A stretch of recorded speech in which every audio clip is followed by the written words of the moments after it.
कुछ समय से आप सरकार की तरफ से जो घोषणाएं होती हैं कि भाई ओवरग्राउंड सपोर्ट स्ट्रक्चर्स वो खत्म करने, उनकी एक कमिटमेंट है ओवरग्राउंड सपोर्ट स्ट्रक्चर्स को खत्म करने की। इस बात को लेके बार बार सरकार की तरफ से वक्तव्य आ रहे हैं और ये प्रतिबद्धता है कि अलगाववाद और आतंकवाद की जो ओवरग्राउंड सपोर्ट स्ट्रक्चर्स हैं उनको खत्म करने के बारे में ये स्वागत योग्य है। हमने इसका संज्ञान लिया है, समाज ने संज्ञान लिया है।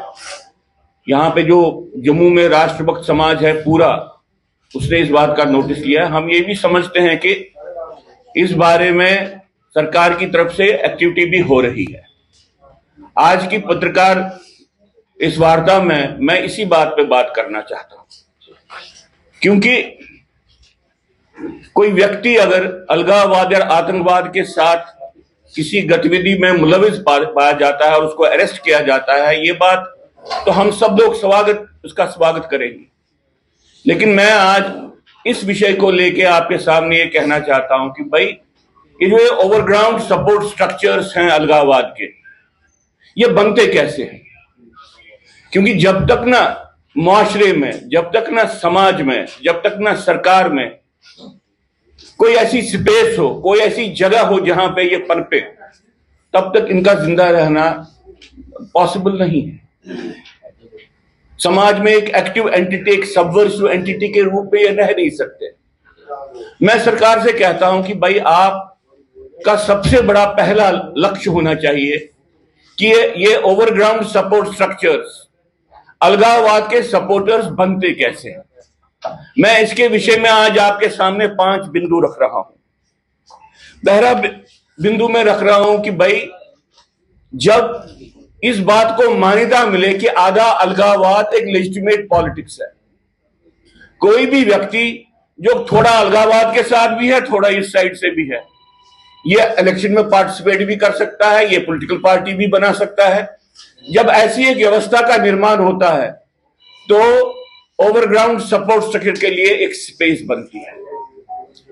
इसलिए आधा अलगाववाद की राजनीति करने वाले नेता या पार्टियां ये ओवरग्राउंड सपोर्ट स्ट्रक्चर्स के लिए एक स्पेस बनाती हैं, उसके लिए एक जगह बनाती हैं। सरकार को इसका सीरियसली एक आंकलन करना चाहिए कि जिन पार्टियों की मान्यता है जेन्युइन पार्टीज के रूप में, अगर वो अलगाववाद या आतंकवाद के किसी भी पहलू के साथ किसी न किसी रूप में, परोक्ष रूप में या अपरोक्ष रूप में जुड़े रहते हैं, तो वो ओवरग्राउंड सपोर्ट स्ट्रक्चर्स के लिए जगह बनाते हैं।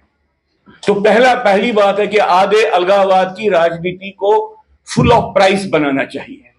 इसलिए हम तो समझते हैं कि इसके लिए एक कमीशन बनाना चाहिए कि भाई ये देखें जो लोग नॉर्मल पॉलिटिक्स में हैं उनमें से कौन कौन अलगाववादी के समर्थन में एक्टिविटी कर रहा है। दूसरा बिंदु मैं जो कहना चाहता हूं वो ये है कि भाई ये कहा जाता है कि भाई जहां पे अलगाववाद है, अगर आप वहां पे डेवलपमेंट करें, वहां पे प्रोग्रेस करें, वहां पे बाकी चीजें करें तो अलगाववाद कम हो जाता है, लोग उसके साथ नहीं रहते। ये अभी तक ये एक पॉलिसी रही है सरकार की। और जहां पे अलगाववादी जिन जगहों पे नहीं है वहां पे तो लोग हमारे साथ हैं ही हैं, ये बात चलती है। तो उससे क्या होता है कि जहां पे राष्ट्रभक्त समाज है वो एक तरीके से होस्टेज बन जाता है उन जगहों के जहां पे अलगाववाद है। इसलिए सरकार की पॉलिसी में निहित है जिसको हम कहते हैं इंसेंटिवाइजेशन ऑफ सेपरेटिस्ट ज्योग्राफीज। जहां जहां पे अलगाववाद ज्यादा है, जब आप वहां पे ज्यादा पैसा भेजोगे तो ये एक किस्म का एक ब्लैकमेल का पॉलिटिक्स बनता है। सरकार की तरफ से होना चाहिए था कि जहां पे अलगाववाद कम है वहां की डेवलपमेंट तेजी से बढ़े। ये मैं दूसरा बिंदु आपके सामने रख रहा हूं। तीसरा बिंदु मैं इसी संदर्भ में कह रहा हूं कि यह बात आपने पहले भी देखी होगी कि जब यह कहा जाता था कि ग्रेटर ऑटोनॉमी लानी है, उस वक्त जो ग्रेटर ऑटोनॉमी और ग्रेटर ऑटोनॉमी के बहुत से वहां पे रूप अलगाववादियों की तरफ से सामने आते थे। स्पेशल स्टेटस को स्ट्रेंथन करो, ग्रेटर ऑटोनॉमी लाओ, ऐसी बातें होती थी। लेकिन जो राष्ट्रभक्त अल्टरनेटिव्स थे, जैसे रीऑर्गेनाइजेशन एक राष्ट्रभक्त अल्टरनेटिव था, जैसे जम्मू कश्मीर में यूनियन टेरिटरीज बनाने का एक अल्टरनेटिव, जैसे कश्मीर को विभाजन करने की बात है, ये एक नेशनलिस्ट अल्टरनेटिव है। ऐसे सारे अल्टरनेटिव, पॉलिटिकल अल्टरनेटिव जो जिनके माध्यम से राष्ट्रभक्त समाज की अभिव्यक्ति होती है, राजनीतिक अभिव्यक्ति है, उसको सरकार ने कभी नहीं माना। अभी भी ऐसी बात है। अभी भी कहा जाता है कि अब हमारे पास क्या विकल्प है, जम्मू कश्मीर यूनियन टेरिटरी को वापस स्टेट बनाएंगे। सिर्फ ये एक अल्टरनेटिव नहीं, जम्मू कश्मीर यूनियन टेरिटरी का पुनर्गठन नए सिरे से होना चाहिए और कश्मीर घाटी में हिंदुओं के लिए एक जगह बननी चाहिए, यूनियन टेरिटरी बननी चाहिए। जम्मू अलग स्टेट अगर बन जाए तो इसमें कौन सा राष्ट्रवादी या एंटी नेशनल, इसमें कौन सी बात है, बताइए।